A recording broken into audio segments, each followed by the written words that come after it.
अस्सलाम वालेकुम, नमस्ते, सत श्री अकाल, हेलो एवरीवन। स्वागत है आपका हमारे यूट्यूब चैनल पर। उस इलाके में इंस्पेक्टर की हैसियत से आए मुझे 2 हफ्ते ही हुए थे। सईदपुर गांव की आबादी ज़्यादा नहीं थी। गांव में ज़्यादातर लोग मवेशी पालने का काम करते थे। मेरे उस गांव में आने से पहले कभी कभार ही कोई भूला भटका जानवर आकर किसी का कोई बकरा भेड़ वगैरह ले जाता था। दरअसल जंगल गांव के करीब ही लगता था। जब कोई जंगल से लकड़ियां जलाने को लकड़ियां लेने जाता था, उसे लापता जानवर के बॉडी पार्ट्स यानी खाल और बाकी हड्डियां मिल जाने पर उसे अंदाज़ा हो जाता था कि उसे कोई जंगली जानवर जंगल में उठा लाया था। सईदपुर में मेरे आने से 2 हफ्ते पहले मवेशियों को रोज़ाना ले जाने की वारदातें बढ़ गई थी। गांव के लोगों का परेशान होना नेचुरल बात थी। लोगों ने अपने अपने तौर पर रात में जागकर उस राज को जानने की कोशिश की। कुछ देहातियों का ये ख्याल था जंगल में कोई भूत है जो उनकी किसी बात से नाराज़ हो गया है, इसलिए रोज़ाना एक मवेशी गायब हो रहा है। गांव के कुछ लोगों ने इस बात का दावा भी किया था कि उन्होंने भूत को देखा है। वो एक काले जानवर के रूप में रात में आता है।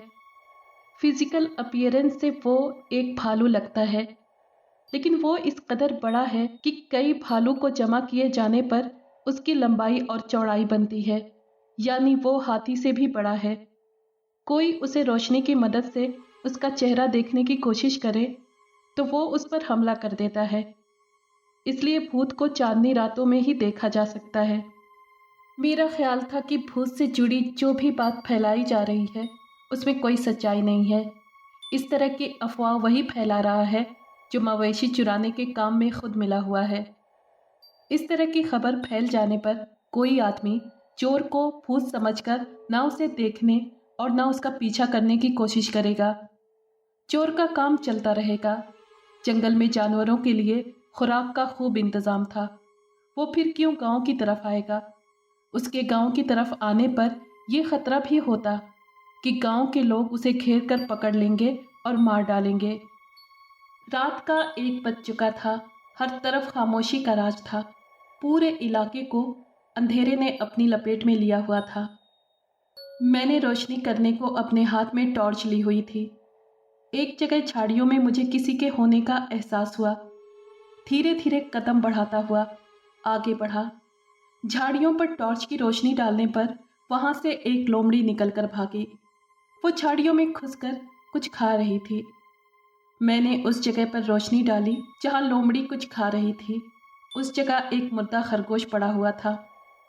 लोमड़ी ने अभी अभी उस खरगोश का शिकार किया था और उसे खाना चाहती थी। ऐसे में मैं वहाँ पहुँच गया था और वो अपना शिकार किया खरगोश छोड़कर भाग गई थी। मैं वहाँ से आगे बढ़ा। एक जगह पर मुझे अपने पीछे किसी के होने का एहसास हुआ। मैंने जैसे ही पलट कर देखना चाहा, मेरे पीछे मौजूद एक बेहद डरावनी चीज़ ने मुझ पर हमला कर दिया। मैं इस अचानक हमले के लिए बिल्कुल भी तैयार नहीं था, इसलिए मुंह के बल ज़मीन पर गिर पड़ा। टॉर्च भी मेरे हाथ से दूर जा गिरी थी।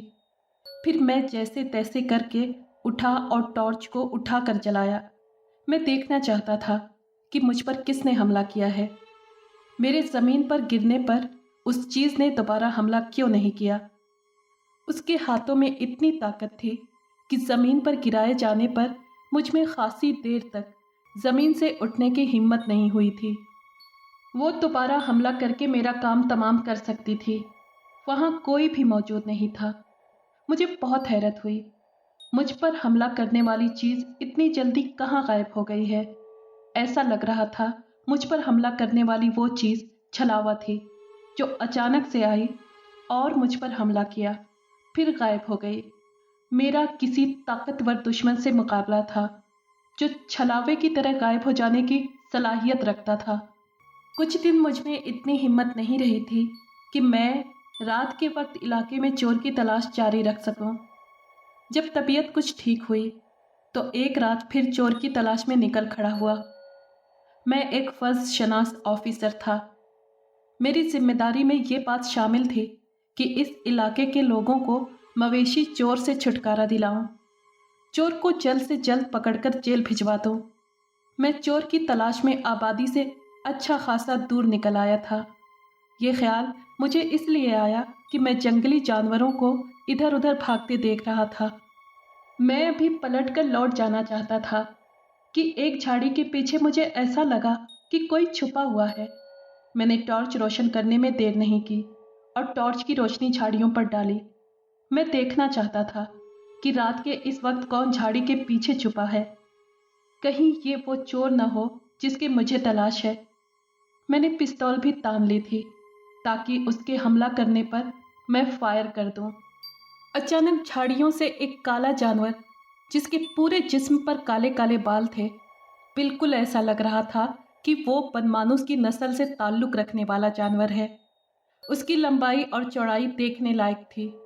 इतना बड़ा जानवर मैंने अपनी ज़िंदगी में नहीं देखा था। उसने मुझे मौका दिए बगैर ही हमला कर दिया। उसने मेरे जिस्म पर अपने 2 हाथ मारे थे, लेकिन मुझे ऐसा लगा कि जैसे भारी भरकम पत्थर मार रहा हो। मैं दूर जा गिरा। टॉर्च और पिस्तौल भी हाथ से छूट गए थे। मैं अभी उठने भी नहीं पाया था कि वो रहस्यमयी चीज़ गायब हो गई। वो रहस्यमयी चीज़ चाहती तो मुझे दोनों दफ़ा हलाक कर सकती थी, लेकिन वो मुझे धक्का देकर भाग रही थी। इसमें ज़रूर कोई राज था।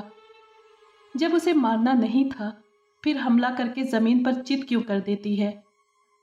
ये बात किसी तरह दिमाग में नहीं आ रही थी। ज़मीन से उठकर मैंने उसे इधर उधर तलाश करने की बहुत कोशिश की, लेकिन वो उस जगह से ऐसे गायब हो गई थी जैसे वहाँ थी ही नहीं। सुबह थाने में जब मैंने अपने असिस्टेंट राशिद से इस बारे में पूछा तो उसने कुछ सोचते हुए पूछा, सर, जब आपको ये लगा कि झाड़ियों में कोई है, उस वक्त उस चीज़ ने आप पर हमला क्यों नहीं किया? ये बात मेरी भी समझ में नहीं आ रही है। टॉर्च की रोशनी डालने पर हमला किया। पहली बार जब उसने हमला किया तो भी टॉर्च रोशन थी। हाँ, टॉर्च रोशन थी, मैंने कहा। इसका मतलब है उस चीज़ को रोशनी पसंद नहीं है।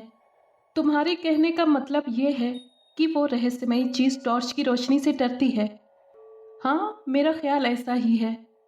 इसीलिए वो गांव में रात के वक्त मवेशी उठाकर ले जाती है, वरना दिन में भी आ सकती है। दिन में वो कहीं छुप जाती होगी और रात में खुराक की तलाश में निकलती होगी। हमने उसे मवेशी चुराते नहीं देखा, इसलिए उस रहस्यमयी चीज़ पर इस तरह इल्ज़ाम नहीं लगा सकते। सर, पुलिस का काम शक की बुनियाद पर शुरू होता है। हमें उस रहस्यमयी चीज़ पर शक करना होगा, तभी हम उसकी जासूसी करेंगे, वो बोला। मैं उसकी बात पर मुस्कुराकर रह गया। वो बिल्कुल सच कह रहा था। पुलिस का काम शक की बुनियाद पर शुरू होकर मुजरिम की गिरफ्तारी पर जाकर ख़त्म होता है। हमें उस रहस्यमयी जानवर पर शक करके काम की शुरुआत कर देना चाहिए, मैंने कहा। हाँ सर, इस काम में सुस्ती नहीं करनी चाहिए। जंगलों में कई गुफाएं हैं, उन गुफाओं में कोई न कोई गुफा उसका ठिकाना होगी, राशिद ने कहा। जंगल में गुफाएं मैंने भी देखी थीं, लेकिन मेरा दिमाग उस तरफ गया ही नहीं। सर, क्यों ना ये काम आज ही से शुरू कर दिया जाए? हाँ, काम में देरी नहीं होनी चाहिए। देरी करने की कोई वजह भी नहीं है, मैंने कहा। हम दोनों थाने से निकलकर जंगल में घुस गए। अपनी हिफाजत के लिए हथियार साथ लेकर आए थे।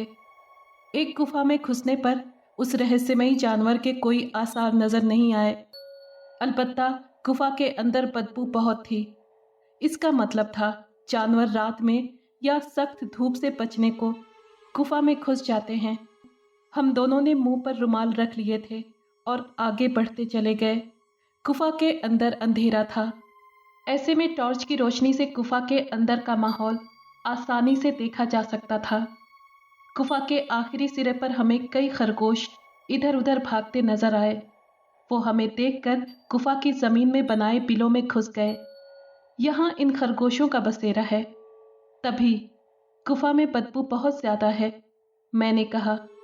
اس گفا سے نکل کر ہم دوسرے، تیسرے، چوتھے، یہاں تک کہ کئی گفاؤں میں گئے، لیکن ایسا کوئی ثبوت نہیں مل سکا کہ جس کی بنا پر ہم کہہ سکتے کہ اس گفا میں وہ رہسیمئی چیز رہتی ہے۔ واپسی پر ایک آخری گفا رہ گئی تھی۔ ہم اس گفا میں گھس گئے۔ اس گفا میں مویشیوں کے کھانے سے بچ جانے والے سر اور ان کے باڈی پارٹس پڑے ہوئے تھے، اور بہت سارے پڑے تھے۔ اس میں اب کوئی شک باقی نہیں رہا تھا کہ گاؤں کے چرائے گئے مویشی اسی گفا میں لا کر کھائے گئے ہیں۔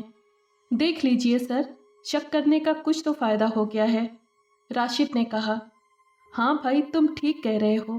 اس کا مطلب ہے وہ رہسیمئی جانور بھی اسی گفا میں ہے۔ ہمیں سنبھل کر ایک ایک قدم آگے بڑھانا ہوگا، میں نے کہا۔ ٹھیک ہے سر، میں ہوشیار اور چوکنا ہو چکا ہوں، راشد نے کہا۔ ہم دونوں گفا کے آخر تک چلے گئے تھے، لیکن اس رہسیمئی جانور کا کچھ پتہ نہیں تھا۔ جب اس جانور کا یہی ٹھکانہ ہے، پھر اسے یہاں پر ہونا چاہیے، میں نے کہا۔ ایسا بھی ہو سکتا ہے کہ وہ رہتا کہیں اور ہو اور مویشی کھانے کے لیے یہ جگہ استعمال کرتا ہو۔ گوشت بچ جانے پر وہ دوسرے دن آ کر کھا لیتا ہوگا۔ کہیں اور رہنے کا مطلب ہے کہ اس کے ساتھ اس جیسے کئی اور رہسیمئی جانور بھی ہوں گے۔ ہاں، ایسا پاسبل ہے، راشد نے کہا۔ دن بھر ہم دونوں نے اس جانور کو ڈھونڈا، لیکن کامیابی نہیں مل سکی۔ ہم دونوں واپس تھانے آ گئے۔ ہمیں اس حد تک کامیابی حاصل ہو گئی تھی کہ ہم نے وہ جگہ دیکھ لی تھی جہاں گاؤں کے مویشیوں کو کھایا جاتا ہے۔ راشد، تم اپنے سپاہیوں کے ذریعے یہ میسج پہنچا دو، جیسے ہی رات میں کسی کا مویشی چوری ہو، تھانے کو فوراً خبر کرے۔ ٹھیک ہے سر، میں یہ میسج ابھی بھجوا دیتا ہوں، راشد نے کہا۔ کچھ دن تک گاؤں میں کوئی مویشی چوری نہیں ہوا۔ گاؤں والوں نے بھی اب اطمینان کا سانس لیا کہ ان کے مویشی چوری ہونا بند ہو گئے ہیں۔ ایک رات ہم دونوں جنگل میں ہی تھے کہ دور سے اس جانور کو آتے ہوئے دیکھ لیا۔ اس نے منہ میں ایک بکری کا بچہ دبایا ہوا تھا۔ میں نے اپنے ساتھی کو ٹارچ بجھانے کا اشارہ کیا اور ایک جھاڑی کی اوٹ لے کر بیٹھ گئے۔ اس کا رخ ہماری ہی طرف تھا۔ میں نے اس کے سر کا نشانہ لے لیا تھا۔ وہ جیسے ہی نزدیک آیا، میں نے گولی چلا دی۔ اس رہسیمئی جانور کے منہ سے ایک زوردار چیخ نکلی اور وہ وہیں ڈھیر ہو گیا۔ سچائی یہ تھی کہ کچھ دیر تک ہماری اتنی ہمت نہیں ہوئی کہ اس جانور کے قریب جا سکیں۔ جب اچھی طرح اطمینان ہو گیا کہ واقعی وہ رہسیمئی جانور مر چکا ہے اور اس کا بدن ٹھنڈا ہو گیا ہے، پھر ہم اس کے قریب گئے۔ اسے اچھی طرح ہلا جلا کر دیکھا، حالانکہ اس کا بھیجا اڑ چکا تھا، پھر بھی اس جانور سے ڈر لگ رہا تھا۔ میں نے اور میرے ساتھی نے اس کی دونوں پچھلی ٹانگوں کو پکڑا اور گاؤں کی طرف چل دیے۔ اسے گھسیٹتے ہوئے جنگل سے گاؤں میں لے آئے۔ وہ جانور بہت طاقتور تھا، لیکن روشنی سے بہت ڈرتا تھا، اس لیے روشنی دیکھتے ہی بے قابو ہو جاتا اور روشنی دکھانے والے پر حملہ کر دیتا اور روشنی دکھانے پر بے اختیار حملہ کر دیتا۔ میں نے اس کی اس کمزوری سے فائدہ اٹھایا اور بلا کو ختم کرنے میں کامیاب ہو گیا۔ میرے اس کارنامے سے گاؤں کے لوگ بہت خوش تھے اور میری سچے دل سے عزت کرنے لگ گئے تھے۔ میں جب تک سعید پور میں رہا، پھر کوئی اس رہسیمئی اور ڈراؤنے جانور جیسی چیز نظر نہیں آئی۔ اس کا مطلب تھا کہ اس علاقے میں ایک ہی رہسیمئی جانور تھا جو میرے ہاتھوں مارا گیا تھا۔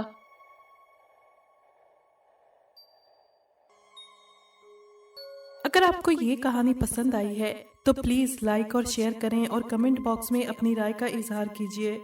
اگر آپ نے ہمارے چینل کو ابھی تک سبسکرائب نہیں کیا ہے تو پلیز سبسکرائب کر لیں اور بیل آئیکن کو پریس کر دیں تاکہ آنے والی ہر کہانی کا نوٹیفیکیشن آپ کو مل سکے۔